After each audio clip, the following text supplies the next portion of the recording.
First நம்ம ride கிளம்புன உடனே first நம்ம கிளம்புனது சித்தகங்கா மட்டாக்கு தாங்க. அது ரொம்ப ஃபேமஸ். இது இல்லாதப்பட்டவங்களுக்கு அந்த அந்த மட்டாவில் வந்து அது மட்டானா ஆசிரமம். அந்த ஆசிரமத்தில் ஒருத்தர் குருஜி இருக்கிறாரு.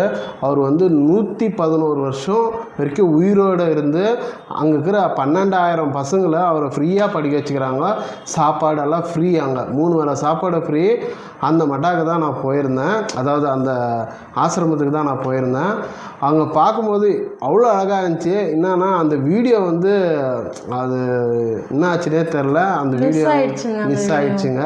அதனால் அந்த வீடியோ எங்ககிட்ட இல்லை இப்போது. அதுக்காக தான் இந்த வீடியோ நான் டைரெக்டாக உங்கள்கிட்ட பேசினுக்கிறேன். பட் அவ்வளோ நல்லாயிருக்கும். அந்த மட்டம் எங்கே வருதுன்னா டும்கூரில் வருதுங்க. அந்த மட்டம் அவ்வளோ பெருசுங்க, ரொம்ப பெருசு. அதெல்லாம் ஃபுல் வீடியோ பண்ணியிருந்தேன். இப்போ அந்த வீடியோ என்கிட்ட இல்லை. ஆனால் ரொம்ப கஷ்டமாக இருக்குது. இப்படி கூட அந்த ஆசிரமம், அதாவது அந்த மட்டா ஸ்டார்ட் பண்ணது 1917 ஸ்டார்ட் பண்ணிக்கிறாங்க. அப்போத்துலேருந்து இப்போ வரைக்கும் பசங்களை, அதாவது இல்லாதப்பட்ட பசங்களை வந்து அவங்க படிக்க வைக்கிறாங்க. இப்போத்துக்கு 12,000 பேர் அங்கே படிக்கிறாங்க. எப்படி நிஜமாக நினச்சி பார்க்கும்போது நார்மல் ஸ்கூல்லேயே ஒரு 1000 பசங்க படிக்கிறாங்கனாவே எவ்வளோ மெயின்டைன் பண்ணுறதுக்கு எவ்வளோ கஷ்டம். பட் 12,000 பேரை எப்படி அவங்க மெயின்டைன் பண்ணுவாங்கன்னு தெரியல. அது இல்லாமல் நாங்கள் அங்கே இருக்கிறவங்களெல்லாம் இன்டர்வியூ வேறு பண்ணோம். எல்லா வீடியோவும் எல்லாமே அது போயிட்டு இருக்கு. கொஞ்சம் கஷ்டமாக தான் இருக்குது. ஆனால் அவர் குருஜின்னு இருந்தார் இல்லைங்களா, அவர் வந்து 111 வருஷம் வரைக்கும் உயிரோடு இருந்தாருங்க. இப்போ லாஸ்ட் வீக்கு அவர் பிறந்த நாள், அதுவும் 117வது வருஷம் பிறந்த நாள் கொண்டாடி இருக்கிறாங்க. அதெல்லாம் வீடியோ பண்ணேன். அந்த வீடியோ எல்லாம் போயிடுச்சு. மனசுக்கு ரொம்பமாக இருக்குங்க. ஆனால் என்ன பண்ணுறது, எப்படி அது டிலீட் ஆச்சுன்னே தெரில. ஆனால் அது அந்த வீடியோ டிலீட் ஆகிருக்கு. சரி, ஓகே, நெக்ஸ்ட் டைம் போனோம்னா நாங்கள் அங்கேருந்து வீடியோ எடுத்து போடலாம். பட் இப்போத்துக்கு நாங்கள் ஏன்னா நீங்கள் நிறைய வீடியோ கூட இருக்கும் அவங்கள பற்றி. ஆனால் நீங்கள் சித்தகங்கா மட்டா குருஜி அப்படின்னு போட்டிங்கன்னாவே அது வரும். அவ்வளோ அழகான ஒரு பிளேஸு, ஒரு ஆசிரமம், அவ்வளோ பெரிய ஆசிரமம். அது எல்லா வீடியோ பண்ண போயிடுச்சுங்க. அது என்ன பண்ணுறது, ஒன்றும் பண்ண முடியாது. ஆனால் இன்னொரு மட்டாக்கு போயிருந்தோம். அது எங்கே வருதுன்னா சித்ரதுர்கா. அந்த மட்டா வந்து சித்ரதுர்காவில் வருது. அந்த மட்டாக்கு போனோம். அங்கே வந்து அங்கேயும் ஃப்ரீ சாப்பாடு தான். அங்கேயும் ஃப்ரீ சாப்பாடு போடுறாங்க. அப்போ ஒரு 300 பசங்கக்கிட்ட அங்கே படிக்கிறாங்க. அதுவும் எல்லாம் ஃபுல்லாக அந்த வீடியோ இருக்குது. ஒரு ஆசிரமத்துக்கு தான் எங்ககிட்ட இல்லை. இந்த வீடியோ பார்த்துட்டு வந்துடலாம் வாங்க. இங்கிட்டேருந்து பார்க்கும்போது பாருங்கள் எப்படி அழகாக இருக்குது. எனக்கு தெரிஞ்ச இது 100 அடியும் இருக்காது, 150 அடியும் இருக்காதுங்களே, ஒரு 200 அடி இருக்குங்க. அவ்வளோ பெருசாக இருக்குது. ஏதோ நம்ம அந்த மலைக்கு நடு சென்டர்லேயே போகிற மாதிரி இருக்குது. கிட்ட போகும்போது ரொம்ப பெருசாக தெரியுது எனக்கு. ஆனால் வீடியோவில் எப்படி தெரியுதுன்னு தெரில. இன்னும் இந்த ஏரியா ஃபுல்லாகவே இந்த ஃபேன் தாங்க போட்டிருக்குறாங்க. இன்னும் இங்கே ரொம்ப காற்று வசதி இருக்குமா. பட் எங்களுக்கு ஒன்றும் அந்தளவுக்கு காற்று இல்லைங்க. இங்கே ஒரு ஃபேன் ஓடாமே இருக்குது. கோயில்கிட்ட வந்துட்டோங்க. இங்கே தான் பக்கத்தில் தாங்க இது கோயில். அங்கே ஒரு கோபுரம் மாதிரி தெரியுது இல்லைங்களா, அதுதான் கோயிலுன்னு நினைக்கிறேன். லெஃப்டா நம்ம உள்ளே போக முடியுமா தெரில. 1:30 மணி ஆயிடுச்சுங்க வரதுக்கு.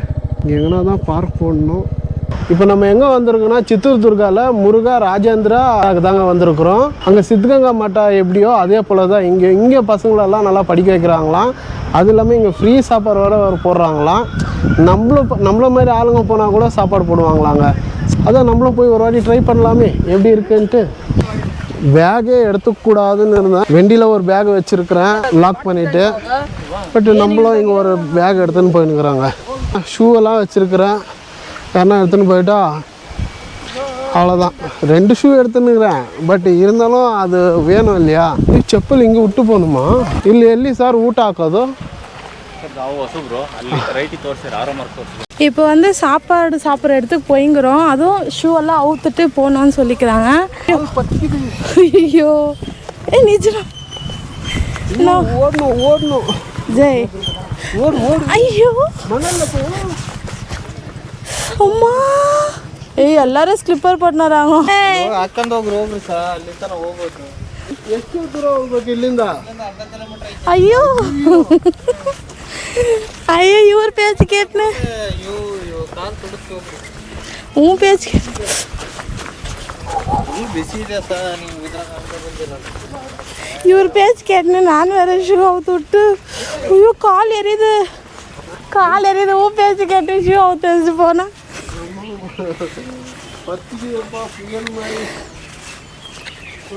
நெருப்பு மெரிக்கலாம் அந்த மாதிரி இருக்கேப்பா.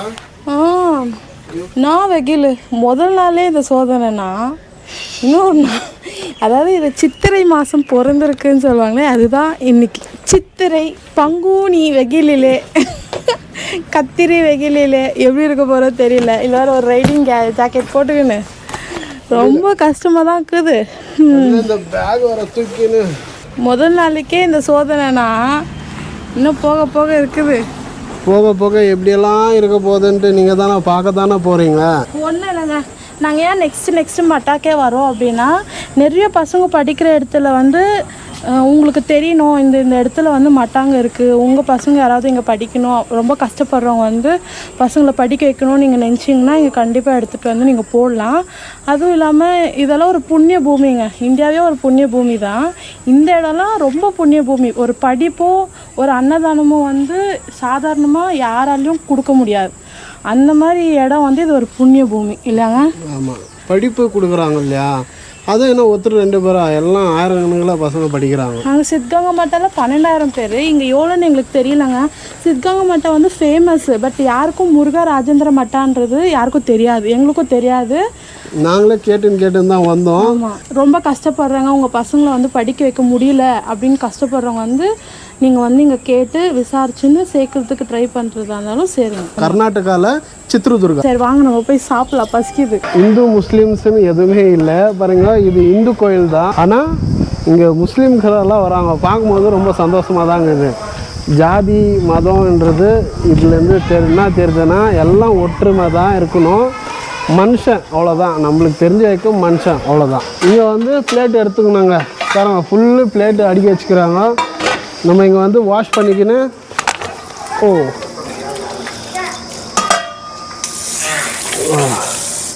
இந்த பக்கம் தாங்க போகணும். லைனு சுற்றி போகணும். சார் எங்க சார் போகுதோ அங்கே எங்க சார். இங்கே உள்ளே வரும்போது அப்படியே சில்லுன்னு இருக்குது. வாவ், இவர் தாங்க இந்த மட்டா வந்து கட்டியிருக்கு. இவர் தான் அன்னதானம் பிரபு, படிப்பு கொடுக்குற தெய்வனே சொல்லலாம். சௌட்ரி மாதிரி இருக்குது, 2000 பேர் ಸಾಪಡலாம் அந்த மாதிரி. ಇದು ನೀವು ಡೈಲಿ ಆಗ್ತೀರಾ ಸರ್ ಊಟ? ಡೈ ಸಂಡೆ ಭಾನುವಾರ ಆ ಥರ ಏನಿಲ್ಲ, ಎಲ್ಲ ದಿನ. ಇಲ್ಲಿ ಎಷ್ಟು ಜನ ಓದ್ತಾರ ಸರ್ ಮಕ್ಕಳು? 300 ಚಿಲ್ಲರೆ ಹೋಗ್ತಾರೆ. ಸಂತೋಷ ಸರ್. ಸರ್ ಬೆಂಗಳೂರು 12:30 3 ಗಂಟೆವರೆಗೂ ಊಟ. ರಾತ್ರಿ 8ರಿಂದ 10 ಮತ್ತೆ. ஓ சூப்பர். மத்தியானம் 12:30 மணிலேருந்து 3 மணி வரைக்கும் சாப்பாடு போடுறாங்க. நைட்டு வந்து 7 மணிலேருந்து 10 மணி வரைக்கும் சாப்பாடு போடுறாங்க. இங்கே வந்து பசங்க வந்து 300 பேருக்கு மேலே வந்து படிக்கிறாங்களாங்க. அது ஃப்ரீ எஜுகேஷன். இங்கே சாப்பாடு வந்து 1000 பேருக்கு மேலே சாப்பிட்றாங்களாம். சாப்பாடுக்கு பாருங்கள், வெஜிடபிள் எல்லாம் போட்டுக்கிறாங்க. சாம்பார் சாப்பாடு தான். சாப்பிட்டு பார்த்து டேஸ்ட் சொல்கிறேன். உண்மையிலே ரொம்ப பசிங்க. வண்டி அவ்வளோ தூரம் ஓட்டின்னு வந்தால ரொம்ப பயங்கரமாக பசி எடுக்குது.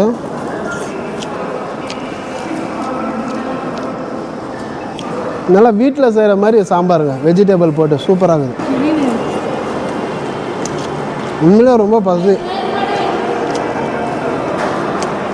நல்லா இருக்குது, சாப்பாடும் நல்லாயிருக்கு, சாம்பாரும் நல்லா இருக்குங்க, சூப்பராக இருக்குது. எப்படியும் 1000 பேருக்கு மேலே சாப்பிடுவாங்க.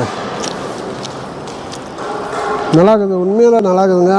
நீங்கள் அப்படி வரணுன்னா 12:30 மணிக்கு மேலே 3 மணிக்குள்ளே வரணும் சாப்பாட்டுக்கு. நைட்டு வந்து 7 மணிலேருந்து 9 மணி வரைக்கும் சாப்பாடு போடுறாங்க. இங்கே பக்கத்தில் பார்க் மாதிரி ஒன்று இருக்குங்க, அது காசு கட்டிட்டு தான் போகணும். அது எவ்வளோன்னு தெரில, ஆனால் எங்களால் உள்ளே போக முடியாது. ஆனால் அவர் போகணுன்றாரு, பார்க்கலாம். ரொம்ப சாப்பிட்டாச்சு. இந்த சாப்பாடு வந்து ஃப்ரீ தான் இங்கே. பட் உங்களுக்கு இஷ்டப்பட்டு எதனா கொடுக்குறதா இருந்தால் கொடுக்கலாம், ಅದು ಉಂಗ ಚಾಯ್ಸ್. ಇದು ಏನು ಸರ್ ಇದು? ಇದು ದಾಸೋಗದ್ದು காணிக்கை நீங்கள் சொல்கிறது எಷ್ಟಾದರೂ ಕೊಡ್ಬೋದು. அதாவது நம்மளால் முடிஞ்சால் கொடுக்குற மாதிரி இருந்தால் கொடுக்கலாம், இல்லைன்னா கூட பரவாயில்ல, ஃப்ரீ சாப்பாடு தான். பட் நம்ம கொடுக்குற நம்ம ಇಷ್ಟ நம்ம கொடுக்கலாம். ಹೆಸರು ನಿಮ್ಮ ಹೆಸರು? ನಮ್ಮ ಹೆಸರು ರಾಜಾ. ಯಾವ ಊರು? ಬೆಂಗಳೂರು. 100 ರೂಪಾಯಿ. என்னால் முடிஞ்சால் கொடுக்கலாம், இல்லைன்னா கூட பரவாயில்ல, ஒன்றும் தொந்தரவு இல்லை. ಮ್ಯೂಸಿಯಂ ನೋಡ್ರಿ ಚೆನ್ನಾಗಿ. ಓಕೆ, அங்கே மியூசியம் வர இருக்குன்றாரு. Thank you sir. ಊಟ ಚೆನ್ನಾಗಿತ್ತು. நம்மளால் முடிஞ்சது நம்ம கொடுத்தாச்சு. இதே மாதிரி உங்களால் முடிஞ்சால் கொடுங்க, இல்லைன்னா பரவாயில்ல, ஒன்றும் தொந்தரவு இல்லை. சரி வாங்க போகலாம். இந்த மாதிரி எல்லா இடத்துலையும் பண்ணால் நல்லது. ஓகே, வெயில் தான் ரொம்ப பயங்கரமாக அடிக்குதுங்க. சரிங்க, அங்கே ஒரு மியூசியம் வரைக்கும் தான். இப்போ அங்கே எப்படி போகிறதா வேண்டாவான்னு தெரில. இப்போ 3 மணினா 3 மணிக்கு வண்டி எடுத்தோம்னா ஹம்பிக்கு வந்து 6 மணி ஆகிடுங்க. அதனால் இப்போ நம்ம மியூசியம் பார்க்க முடியாது. மியூசியம் பார்த்தோம்னா நம்மளுக்கு ரொம்ப டைம் லேட் ஆகிடும். அம்மா அங்கே சீக்கிரமாக விட்டுருந்தா எல்லா இடத்துலையும் எல்லா இடம் பார்க்கணுங்க. ஒரு வேலை வீடு வேலை வீடு அப்படின்னு இருக்கிறவங்க இருக்கணும் தான். நம்மளோட ஹாப்பினஸ்ஸும் நம்மளுக்கு வேணுங்க. பார்த்தாலேருந்து இங்கே வரத்துக்கு லேட் ஆகிடுச்சுன்னா எங்கள் பொண்ணை விட்டு வரத்துக்கு மனசே இல்லை. இப்போ கூட ஃபீலிங்காகவே இருக்குது. பிளான் பண்ணிட்டோம், கிளம்பிட்டோம். வீட்டை விட்டு வரும்போது போகணுமா, ஐயோ வீட்டை விட்டு போகிறோமே, குழந்தைய விட்டு போகிறோமேன்ற ஒரு ஃபீலிங்கு. அந்த மியூசியம்குள்ளே இப்போ போக முடியாது. போனால் அட்லீஸ்ட் ஒரு 1.5 to 2 hours வேணும். நம்ம இங்கே டிலே பண்ணிட்டோம்னா நம்ம ரூமுக்கு ரீச் ஆகிறதுக்குள்ளே லேட் ஆகிடும். அது இல்லாமல் இருட்டிச்சுன்னா நம்ம எங்கே போகிறோம் நம்மளுக்கே தெரியாது.